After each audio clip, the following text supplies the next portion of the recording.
Welcome to this online worship service. I'm the Reverend Dr. Natalie Fenimore, and I minister to this congregation with the Reverend Jennifer Brower and the Reverend Jay Brooks, and our student minister, Aaliyah Shinborough. Although we continue to be physically distant to protect public health and to take care of one another, we also continue to create loving religious community, encourage spiritual growth, and build a more just and joyful world. We seek to restore the balance of our spirits and to celebrate the joys of life and to find the strength to meet life's sorrows. You may be new to Unitarian Universalism. Ours is a religious tradition which embraces the wisdom of all faiths and values diversity. We believe in using science, reason, imagination, awe, and wonder to explore life's meaning and mystery. We believe that we can come together to build the beloved community. Please visit our website to learn more about Unitarian Universalism and the Unitarian Universalist congregation at Shelter Rock. At noon each Sunday, you're invited to our virtual coffee hour to meet new friends and to see the faces of those friends who you're missing.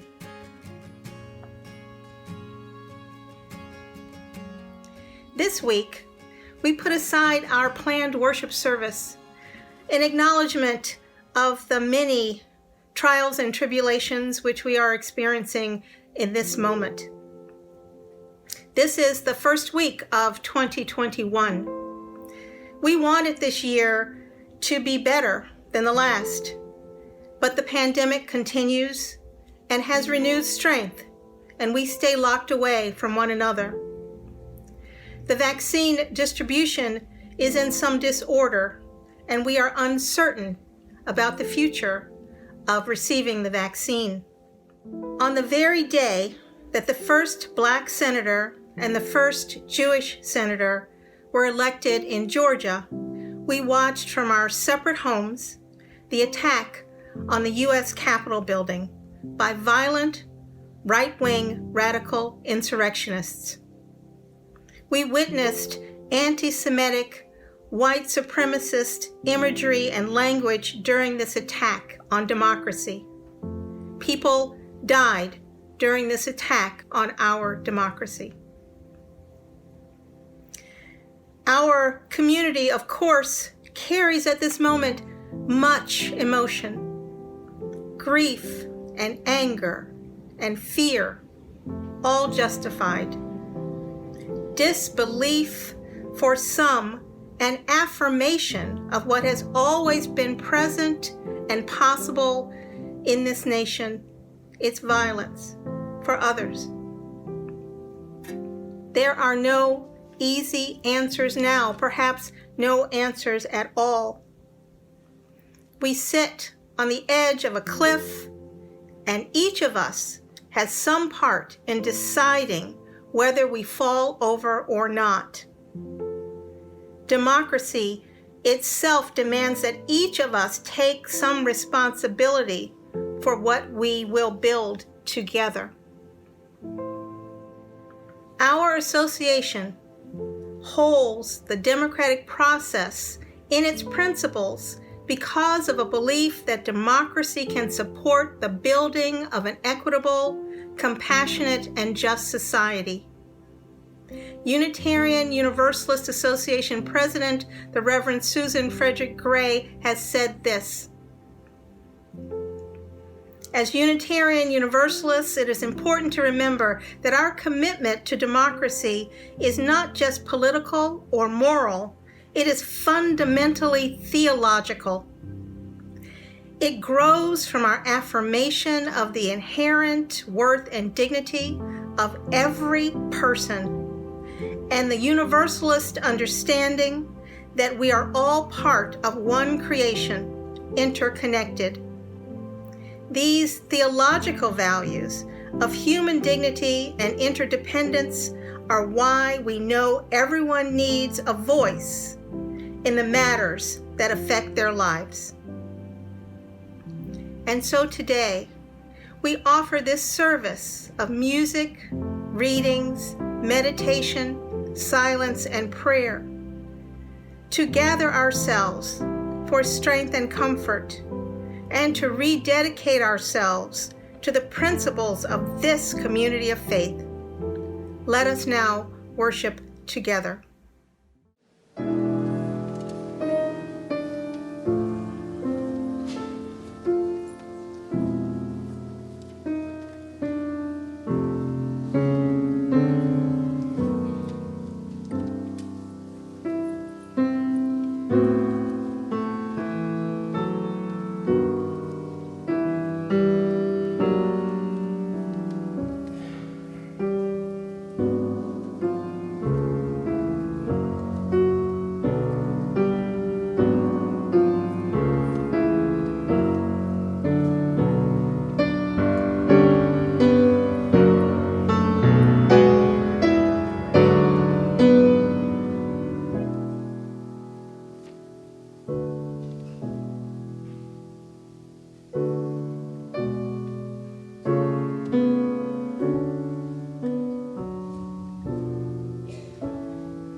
I light our chalice with these words from the Reverend Kathleen McTeague. The common good. We breathe the common wind of the earth no matter where we live, who we love, what language we speak. We drink the common water of the earth no matter the color of our skin, how long we live, the coverings we drape on our forms. We follow the common paths of the earth, no matter our beliefs, how far we move from home, the gold we carry, or its lack. May we live from these truths, our hearts open to the holiness all around us, our hands turned toward the common good.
These are the words of the Reverend Dr. Martin Luther King, Jr.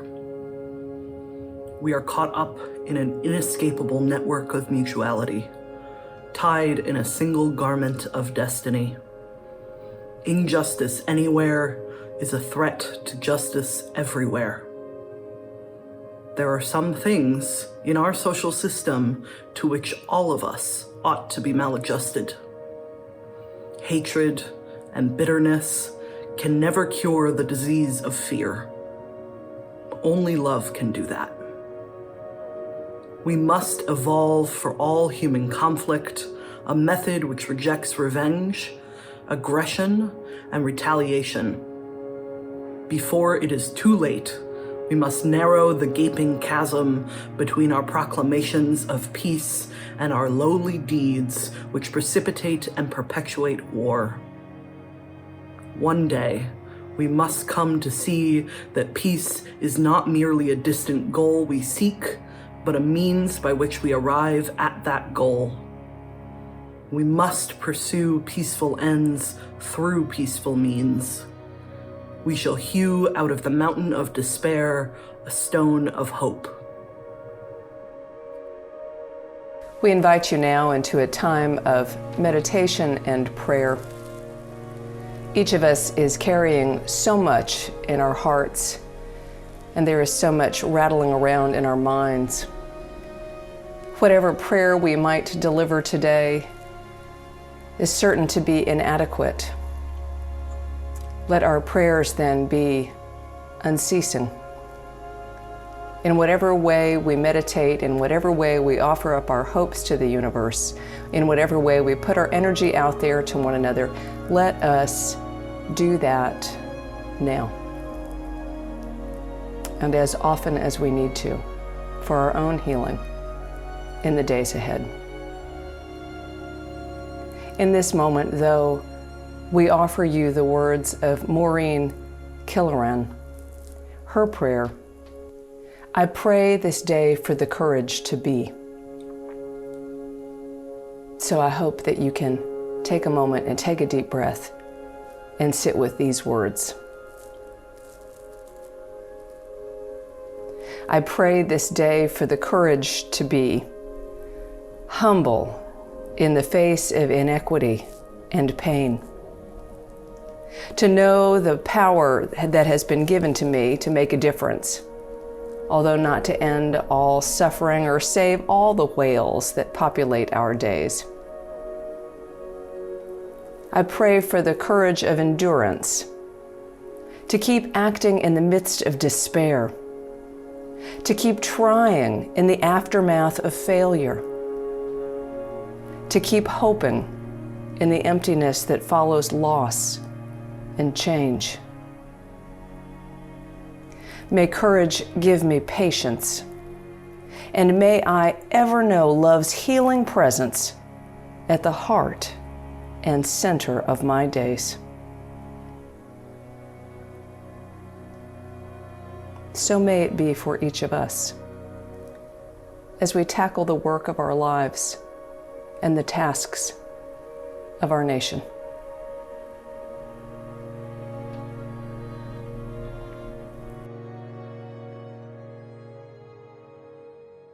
When I breathe in,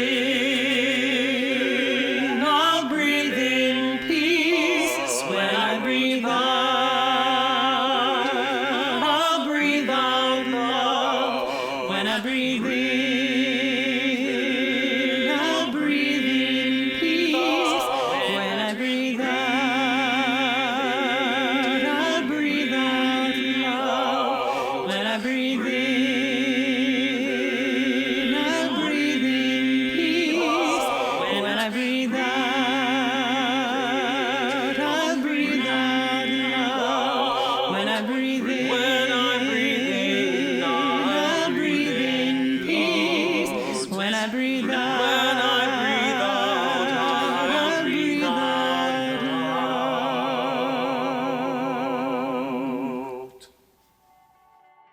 when we pause to remember who we are, companions on this grand experiment called life, when we take a moment to shed the ways we have been carefully taught, to lead from fear, to punish the poor, to persecute those who don't look like we do, to deny rights to those who love, to believe that we are separate, that some people are superior to others.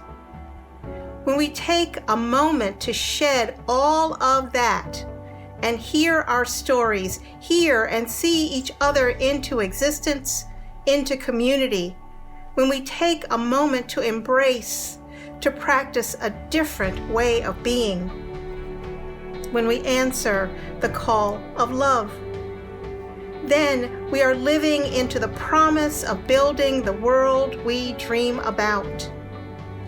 It is beautiful to dream, to cast a vision, to stretch our minds into the future and imagine that what may be if we were to build a new way of being, not someday, but beginning again today, beginning again every day that we have breath, taking courage with those hands and hearts to make real the dream of a more equitable world, to journey together, seeking to be transformed even as we transform, becoming explorers and learners in this world around us, humbled by what we do not yet know, fulfilling the promise of healing a fragmented world, laboring not just in hope but also in love.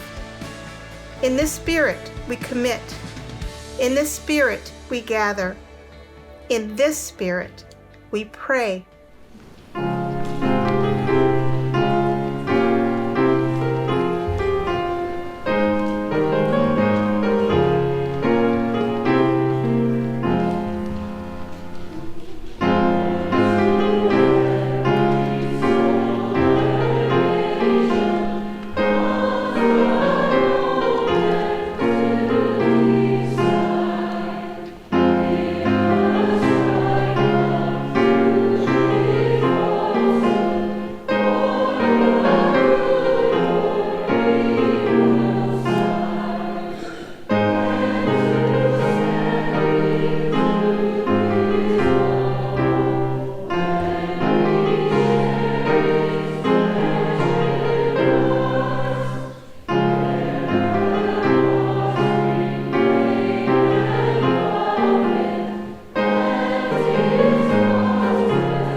As I would not be a slave, so I would not be a master.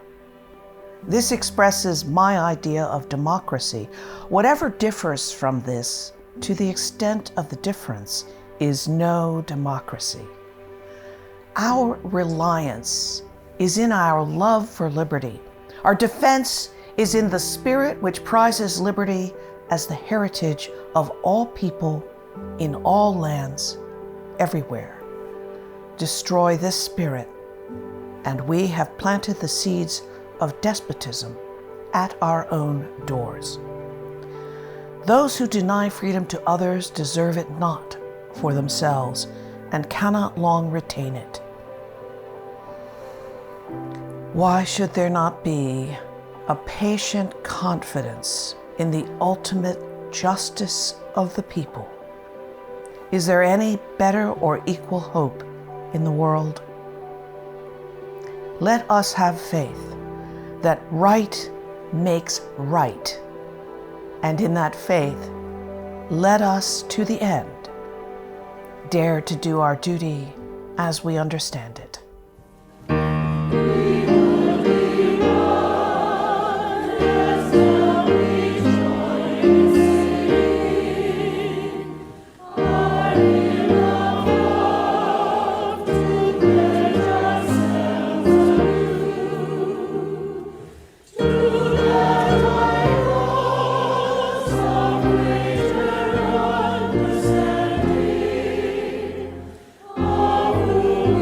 are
I share with you the words of Desmond Tutu. Liberation is costly. Even after the Lord had delivered the Israelites from Egypt, they had to travel through the desert. They had to bear the responsibilities and difficulties of freedom. There was starvation and thirst, and they kept complaining. They complained that their diet was monotonous. Many of them preferred the days of bondage and the flesh pots of Egypt. We must remember that liberation is costly. It needs unity. We must hold hands and refuse to be divided. We must be ready. Some of us will not see the day of our physical liberation, but those people will have contributed to the struggle. Let us be united. Let us be filled with hope. Let us be those who respect one another.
The words of Harriet Tubman.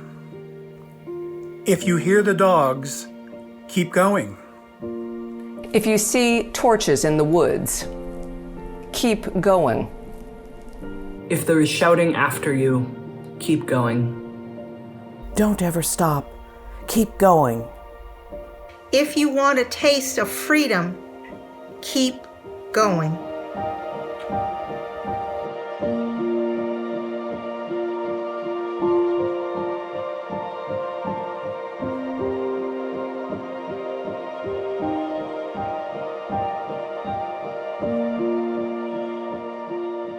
We extinguish this flame, but not the light of truth, the warmth of community, or the fire of commitment. These we carry in our hearts until we are together again.